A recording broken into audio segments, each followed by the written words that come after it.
Hello, welcome back. Welcome back.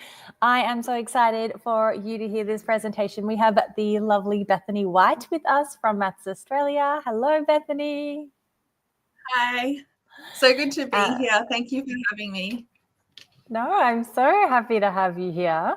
Maths Australia does incredible work making maths easy and fun for kids, because I know that so many kids have maths anxiety and struggle with the traditional method of learning maths. So Bethany's here to talk to us about the Maths Australia approach and some science behind it. And I'm not going to spoil anything else. I'm going to let you take over. So enjoy this, and I'll come back at the end and we'll have a quick chat. That's it. All right. Enjoy. Thanks, Bethany. Thank you. Hi, everyone. So as Annalise mentioned, my name's Bethany. I am a team member in the Maths Australia team, and so great to be here. I feel like it's a privilege to be on the World School Summit. So today we're going to be making maths, or talking about how we make maths the simplest subject to learn. So I'll go through a few things. So we've got our vision. So our vision here at Maths Australia really is to give kids the life choices by teaching them maths in the way that they learn.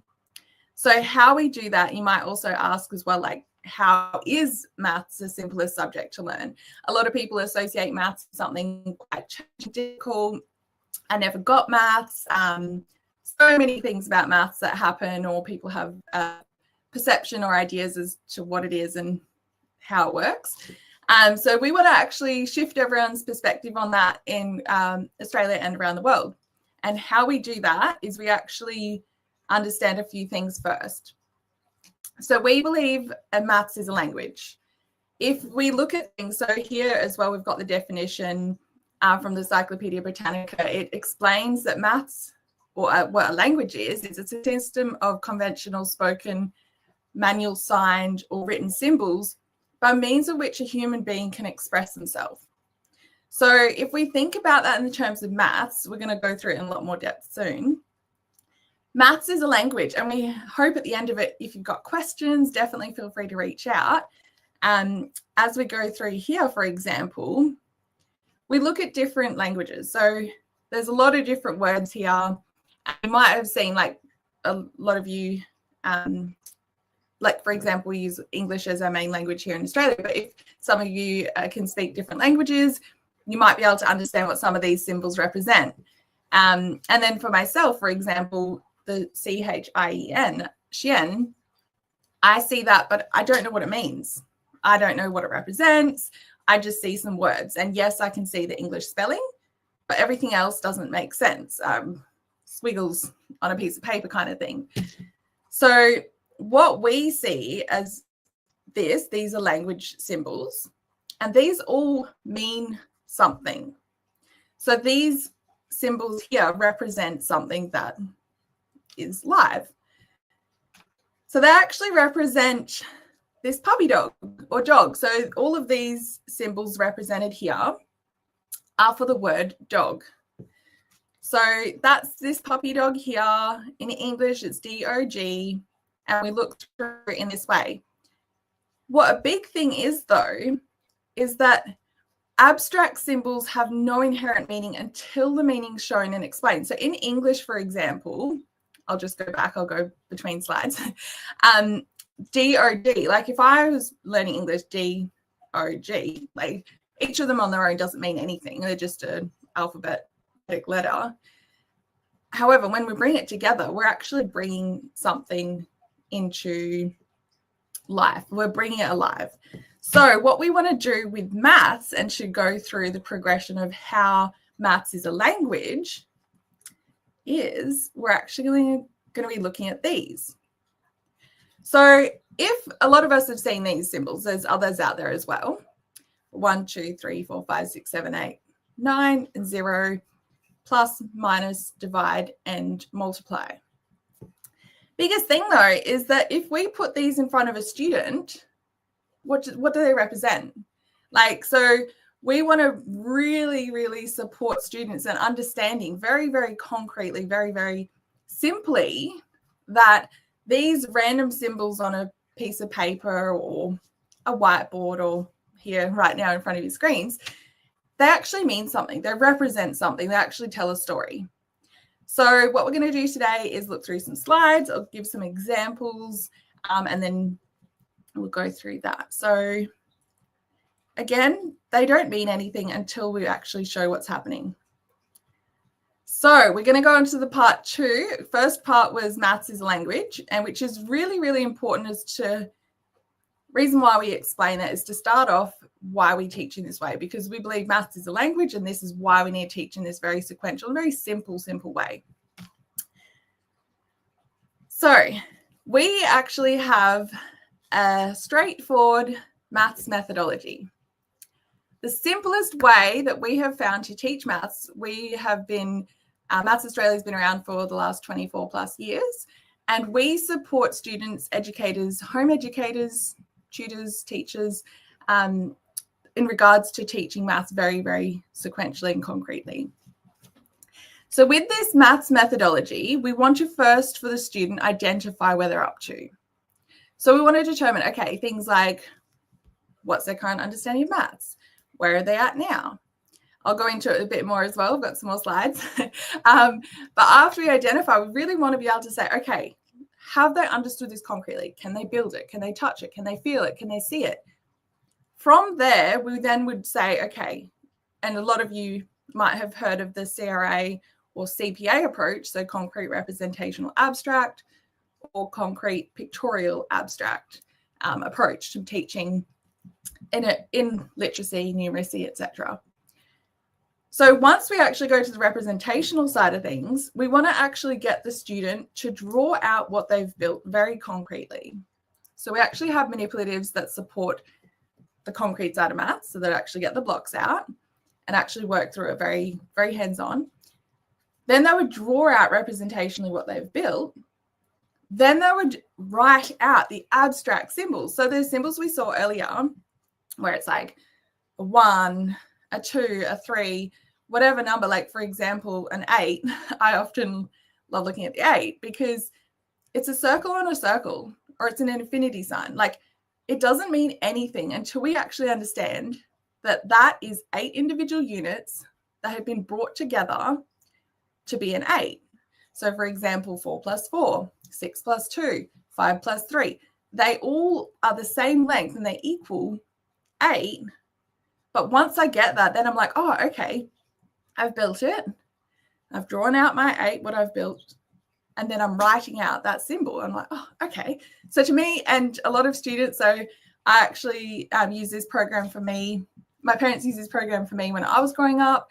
I'm a massive advocate for it and love it. And it's seeing it very concretely. So sidetracked a little bit, sorry. So after we go concrete, then we draw it out, then we'll go to abstract. Once we've gone to the abstract side of it, we actually want the student or your children to actually understand what it is and to teach it back. So it needs to be super important that they actually explain and teach it back and verbalize what's happening. So for example, I'd first identify where they're at, and if they're at the single digit addition or multi-digit addition or subtraction, different components, would actually work through in that way. So I'd say, okay, with the 8 example, I'm going to progress through, I'm going to build my 8. So I've brought 8 individual units together. Unfortunately, I don't have a whiteboard at the back. We do have magnetic blocks, which I could have shown you, but unfortunately today I didn't have that. But I'd actually have the 8 individual units brought together. I'd find the block that is the same length as those units, which is 8. And then I'd actually see drawing out and writing it out. Then I'd teach it back. So as the child, you would then talk to the parent and saying, okay, the parent would be the teacher and they would explain what's happening. And you as the parent would then understand, and you know your kids. So if you say, okay, great, they've got it, they're confident, they've mastered it, cool. We understand that with explicit instruction as well. So the E is explicit. So I will go through, I feel like I'm talking quite quickly too. Sorry, guys. I will slow down a bit. But here I'll go through each bit more. So here's the identify.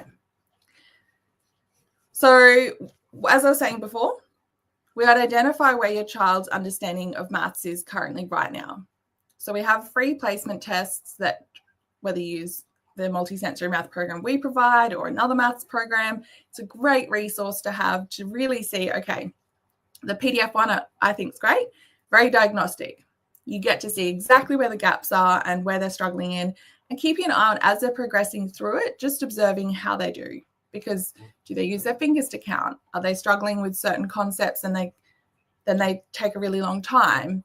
It's like, or they might grasp the concepts, but as I mentioned before, it's like if they take a long time, like we don't want that to happen either. We want them to be confident in it. So we actually, as well, it's regardless of age, because teaching math super simply and concretely, it's like we want to determine where are they at, what's their current understanding of maths, and then we want to fill in gaps. So it's not based on age or grade or anything like that. Once we've determined where they're at and identified it, we'd then say, okay, let's fill those gaps in before they get any bigger. We've had sometimes there's students that are in certain ages that are in higher advanced levels of school, can't use their fingers, they use their fingers to count. They haven't mastered place value. So yeah, really want to identify first stage. Then the concrete, as I was mentioning before, would build with the blocks. It's very 3D, very consistent. An 8 is an 8. It's never a 7, never a 6. It's always 8. So it's something that they can rely on and actually say, okay, well, maths doesn't lie. Maths is something that I can rely on. 4 plus 4 is always 8. Same as 5 plus 3, 6 plus 2, 7 plus 1 is always 8. So it's very, very, very consistent. And then with the 3D, so with our actual blocks, how we also support students understanding it very simply and concretely is they actually see the blocks and they have a raised profile they can actually look at. And they flip it upside down. It shows subtraction. They're taking away things. So I've got strategies for all of that. And they're Lego compatible. So if you've got $3 Lego board from, I think, a few shops sell those, but they work with that as well. But after we've gone from the concrete side of actually getting, for example, if you got your child to build what you want them to actually work through, you'd actually get them to draw it, because you want to bridge the gap between concrete and representational to abstract. So they would actually use, we've got colored pencils, but they would draw out with the color that they've used. And we do have, what you'll notice as well is we have, because color is super, super important for learning. We actually have documentation. If you do want that, reach out. But it shows that the use of color can really benefit learning. So we actually use the color consistency for all of the blocks. So for example, a 4 is yellow. So 2 yellows is the same length as the brown, which is the 8. So after that, we'd then get them to draw it out and be as accurate as possible. Then we go to the abstract side of things, which is the squiggles on a piece of paper, we like to say. And that's the abstract side of what they've actually understood and have grasped. And as before, they don't have any meaning until we've shown them what it represents. Here, for example, I've got a couple of things just thought I'd add in is counting. So simply taught, counting, we start from 0 to 9. So the 9's the largest number in each place. And how we teach this, we've got a great strategy. We've got little like houses. We actually go through place value street, where it's teaching them that each place is held there and the place doesn't move, even if there's nothing. Like 0 is really, really important. But say there's 0 in the tens house, for example. Well, I might have 100 and 0 tens and 5 units, but it's still 105 because the tens house hasn't left. So we've got some great strategies to really solidify that, because counting is super important before we move on to place value. Place value is what I was just talking. Sorry. So counting 0 to 9, we use the counting is super important when we teach place value, which is what I was just explaining. So apologies on that. But for place value, so that house I was just talking about, we actually have hundreds, tens, units house. And we show them super concretely, get the blocks out, get to see it, and make up a little story being like, oh, I was walking down the street my friends are in this house, the nines, in the unit's house, jump on there and be like, okay, I'm going to see how many friends are in there. Got 8 friends. Okay, got another friend that wants to come along. So there's 9 of us in their little house. Oh, our other friend wants to come along. Oh, wait, there's 10 of us. Like, we need to pop into the 10's house now. So there's 110. So yeah, some great strategies to teach very simply place value, because as well, other research shows too, what we've noticed for the last 24 years is place value is so important. It's the foundations for all the other maths. So it really is like, we're super big on building a super strong foundation and progress forwards. So yeah. Addition, subtraction. So equal sign is the length of the block, so it is equal to. So it's the same length as. Plus sign, you're bringing the numbers together. And yeah, so we work through very sequentially. Go on to multiplication, division. So multiplication, if you look at the symbol as well, it's like a plus sign that is rolling down a hill, and it's like, woo. So it's it's fast adding. So it's really looking at, so making it relatable for them, because maths we use every day. And if we can make maths as relatable as possible, even better, they can see it and actually grasp it a lot quicker. So back again to the verbal. So out of I crave, we're going to the V. Abstract, context, and auditory. So we actually want them to verbalize it. We find as well, when research does show as well, that when someone speaks out of their own mouth what they're trying to say, it helps their learning processes. By hearing their own voice, they actually grasp and retain the information a lot more, even if someone else says it. So as much as possible, when your child's actually building with maths, drawing it out, writing it out, get them to say it out, get them to teach it back to you. And also, it shows if they're confident in that or not. Explicit, we want it to be consistent. We want it to be precise and accurate. So we want them to, again, like I said, they have to master the concept. So we recommend don't progress through math concepts or content or lessons or levels till they've mastered that, because, and how we work is building the strong foundation moving forward sequentially. So we want them to grasp these concepts before they're just building on that. So what does this look like in practice? You might ask, okay, Bethany's talked a lot about different ideas, but what does it look like visually? I'm a very visual learner. I love seeing color and pictures and everything. So I've popped in here some examples. So for example, on the left, I believe it's the left-hand side of your screen, you'll see a lot of different things happening. So we get to tell time with the blocks and manipulatives. We show addition, subtraction, multiplication, division. We've got manipulatives for fractions as well. Because again, as the topic of this is teaching maths super simply. And it's the simplest language because it doesn't change. I remember, so I've been studying speech pathology, and even just in English, there's so many things that you have to know of why we say this in a specific way, and if it's spelt in that way, it's different, and they all have, and literacy is incredible. It's super important. But numeracy is so simple. It's so easy to learn. So yeah, so on the left-hand side, we've got showing time with the block clock. We've got multiplication. The 2 plus 3 is the same length as 5, so it's addition. And then on the right-hand side, we've got the magnetic version. So if I had had my whiteboard, I could have showed you with the blocks, which are just great resources we have. And then again, with the place value, we're showing hundreds, tens, units, and things. All right, we'll see how I'm going with time. So yeah, I believe you all can see this quite well. All right, and then I've got some more examples. So here again, as we saw in this one here, the clock, we'd actually show telling time super important. And a lot of kids find telling times really difficult. So we'd actually show them, for example, on the right-hand side, you'll see there's 1, 2, 3, those represent the hours.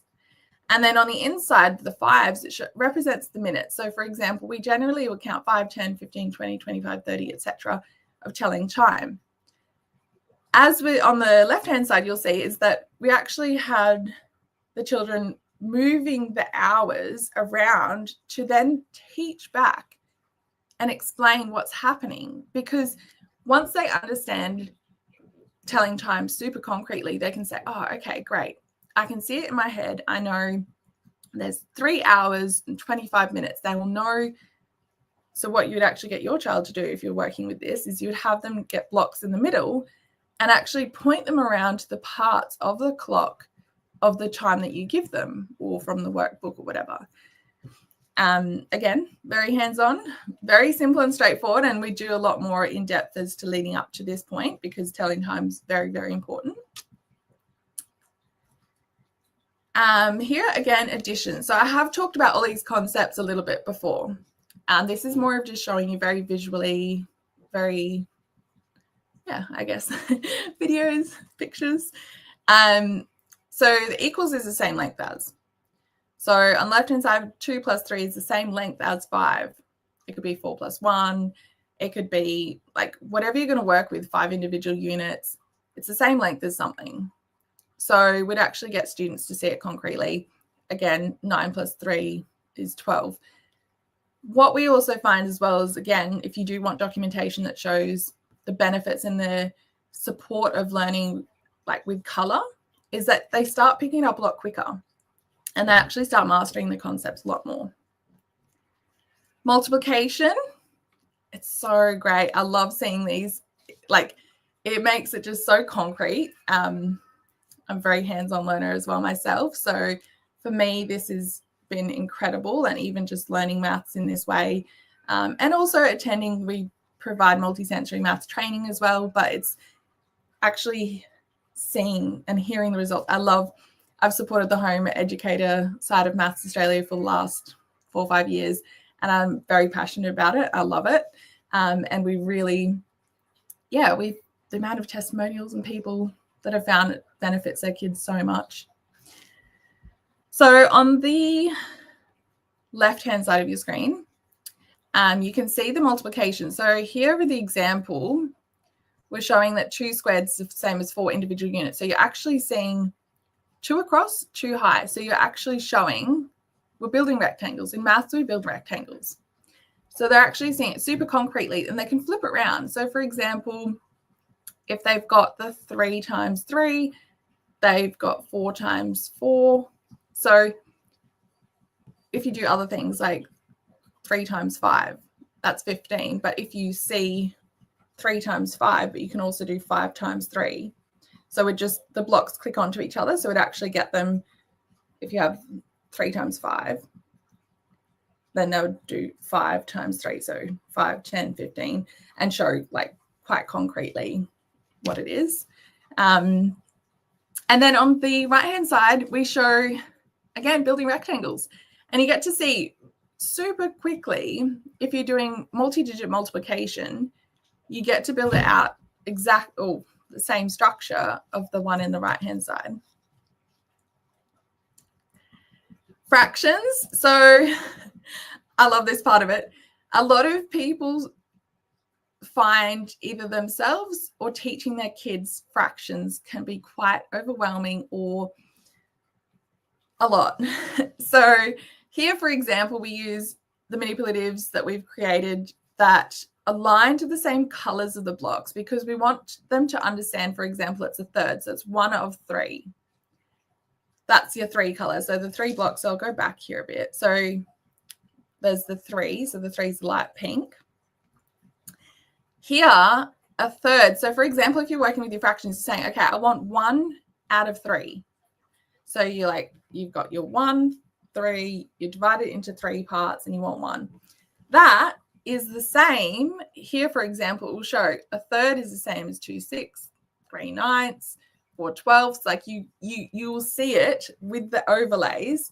And we've got a great booklet that explains how to add fractions, multiply fractions. Here, for example, equivalent fractions, decimals, percents, and algebra as well. But today we're looking at fractions. And also down below there, you'll see the half, 5/10, 500ths, the decimals that we've got here. So the fifth, 0.5, 0.50, 50%. And also we look at the symbol of percent is out of 100. So the line with the two circles is 1, 0, 0, which is another great thing just to know. So in saying that, I feel like I've gone through quite quickly, but teaching maths doesn't have to be complicated. And the whole purpose of this today is to see that maths can be taught so simply. And yes, we are focusing a lot on the foundational components. The reason being is if there's no strong foundation, there's gaps, there's other things that start building up. So we believe so strongly of build a strong foundation and then progress sequentially on the knowledge as they're progressing forwards. So here, Maths Australia, this is how we can support you and your family. So we do provide a multi-sensory mathematic program. We've been running, Maths Australia has been around for 24 plus years now. And the program, the amount of home educators and now, tutors, schools, it's been incredible. So it does the blocks, so engages the senses, improves the learning retention. So we find also this way of teaching maths does support a lot of students with learning differences. So for myself, I've got ADHD. For me, retaining attention is quite challenging at times. So for me, I'm like, I love color. So seeing the blocks, I'm like, oh, okay, great. And then even I remember is like when I was younger, running around being like, skip counting 2, 4, 6, 8, 10, 12, 14, 16, 18, 20. It's like remembering songs, remembering colors, remembering the blocks, and actually seeing in my mind's eye, even the example I love, the 8, it's 4 plus 4. I can see it. Like, so to me, it makes sense. And we find as well, teaching in the I Crave Maths methodology way, which is what we worked through before, it also allows students to progress and learn at their own pace. So it's very student-paced. So say, for example, your child's gotten up and they're going to progress through their maths lesson. They come across a concept which they've really mastered already, or they kind of know about. Great. They'd progress through some of the content or that concept you're working on. And once they're like, oh, great, I've got it. Cool. You as the teacher would, and as the parent would say, can you teach it back to me? And whether or not they're more of like a hands-on explainer. So for example, they might show you the blocks, how it works, or they might vocalize and show you the blocks. It's not like there's one right way of doing it. It's more of saying, great, can you show me what you're doing? They might be like, oh, I've already got it. Okay, well, can you show me? So we do want them to be the little teacher and explain it back to you. And it doesn't have to be a lengthy process. It could be something that once they've got it and you're confident, cool, go to the next lesson or concept. And what this does as well is builds their math confidence. Because a big thing as well is that for a lot of students, and even the amount of parents I've talked to as well that have been like, oh, I haven't got maths. And they themselves are like, I want my child to understand maths and get it, because they, for whatever reason, weren't able to or didn't or anything. So we want to build maths confidence and enthusiasm. Maths is fun. Maths is easy, simple, and great. So yeah, very passionate about it. We also as well, I did touch on a little bit that we provide multisensory math training. We have quite a few different courses, and we've actually created an introductory training course to support you home educators, because we're aware as well, even we're aware of time. We're aware as well if you're traveling, if you want to just get an idea as to how this methodology works and why we teach in this way. And it's definitely a great way of seeing maths, and it's been designed for you. And if you're passionate about wanting your children to succeed and become confident in teaching maths beyond the basics. So we do progress onto more advanced stuff, so division, after fractions, it's decimals, percents, algebra, things like that as well. Here, as well as I've listed it on the PowerPoint slide, strategies are suitable for enhancing general maths and ideal for kids with general abilities, learning differences, and requiring intervention. So there are some students and children we have and support, well, provide the program and training to support the parents themselves in teaching them effectively. Is we've got instructional videos, instruction manuals. We're really here as well to support you in teaching them. And we really want to encourage you in the best way we can, because you're there and you're actually implementing lessons with them. So this training course, we do add as complimentary to like a complete pack or a complete set if you purchase. Otherwise, you can purchase it on the website another time if you want. I just pop that there. So it's actually online. So you get a member dashboard account, jump online, watch the training course through at your own time and your own pace. So yeah, I believe I'll just check the time. Thanks, Bethany. Yes. Thank you so much. So my kids, as you know, do Maths Australia. Yes. And what I love about it is that they then look forward to maths. Yes. Because they've done other programs before. We tried quite a few over like a year and a half. We tried the Khan Academy version, and that was like they just found it so boring, and maths was like they hated it, or I don't understand it, or whatever that is, like whatever it happened to be at the time. And I also found it really hard to check and didn't know if they were just kind of playing. Mm-hmm. And then we got the books from Officeworks, right, which is like mapped to the curriculum. And then there's like no instruction at all. It's just the questions. And then I was Googling and I was like, I don't remember how to do long division. Like, okay, like when's the last time I did long division? Probably when I was like 15, like 20 years ago. So it's like, okay, so I'm always Googling things and what, like, and so when we made the shift with, it's got the videos and then the workbooks. Yes. It was funny, like, okay, I can sit here and everyone can be doing maths and I'm here and available, but like they kind of didn't need me then because they've got the blocks. And whenever they had a question and like, I don't know how to do this, I was like, great, watch the video again, get out the blocks, pause the video, do it as you go. And that was kind of as much instruction as I needed to give them. And I know technically the program's designed for the adult to watch the videos and then the adult to teach the lessons. But in our house, that just wasn't practical in terms of timeline, and they didn't need it. My kids are neurotypical. They're very, like, they do get maths quite quickly. So I think we have that on our side in that we can do that. But yeah, that's why, like, now I love it because my son like skipped ahead so many years. My daughter was not impressed because we had to go backwards.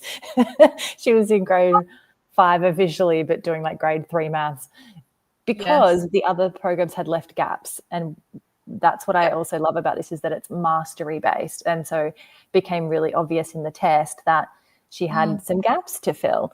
So we went completely backwards, and now she has those foundations in place so that she can now spring forward more quickly.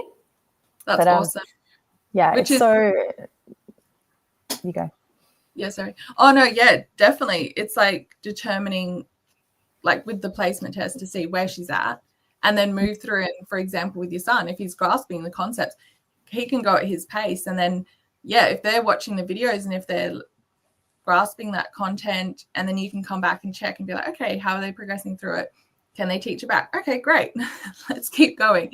So no, so great. Yeah. And I found, we did go through it a lot quicker than kind of it's set out to be, but that, like, the flexibility is there to do that. Like, there's enough repetition if you have a child that's really not mastering it, but the flexibility to skip through quicker or do half of the pages or whatever if they are already grasping it. So that's why I love the program so much. And that's why I was so happy when you could come and speak to this. And actually, I was speaking to someone just before this who uses the American version of this program. So that was really fun to see too. No, so great.